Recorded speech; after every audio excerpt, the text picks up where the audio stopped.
exclusive. 2009, habang sila'y naninirahan sa Amerika nang madiagnose si April Boy Regino na may prostate cancer. Sinabi ng doktor na lalaki, yung unang lalaki, sabi niya, prostate cancer yan. Tapos syempre natakot na ako, cancer eh. Sabi ko, paano kaya yun?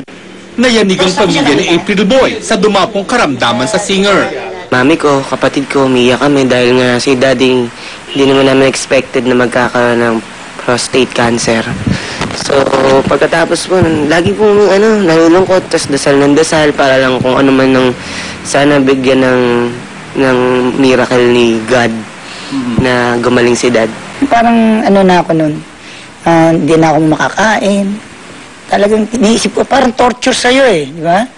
Siguro sabi ko hanggang ilang taon na lang, hanggang 50, hanggang doon lang buhay ko, mamamatay na ako. Alam ni April Boy ang pangarap ni JC na maging singer, kaya kahit may sakit, nagdesisyon siyang umuwi sa Pilipinas noong nakaraang taon.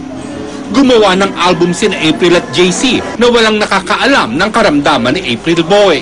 Sa pangarap niya maging singer, di ba? Sabi ko, sige, bago ko mamatay, palagay ko, uwi muna tayo sa Pilipinas. Tapos, para matupad yung pangarap mo maging singer ka. Si JC naman, kahit pinanghihinaan ng loob, ay pilit pa rin hinihikayat ang ama na lumaban sa cancer. Sabi lang lagi namin kay Dad na hindi namin matanggap na ganun nga. Sabi namin na laging may pag-asa pa. Sa ngayon, naniniwala si April na controlled na ang kanyang prostate cancer. Pinagaling daw siya ng isang herbal drink na gawa sa barley. Hindi pa sumasailalim ang singer sa anumang test para makumpirma ang kanyang pagaling. Gumaling na ako. Sa dati, alam mo, pagka may prostate cancer ka, wala na, parang ka na, impotence ka na. Ngayon, okay na naman. Bumabawi raw ngayon si April sa pagkain at hindi tumitigil sa pag-inom ng kanyang food supplement bilang patuloy na paglaban niya sa cancer. Pero paalala ng mga eksperto, sa mga ganitong kondisyon, mas mabuti pa ring magpatingin sa doktor. War Santiago, updated sa Showbiz Happening.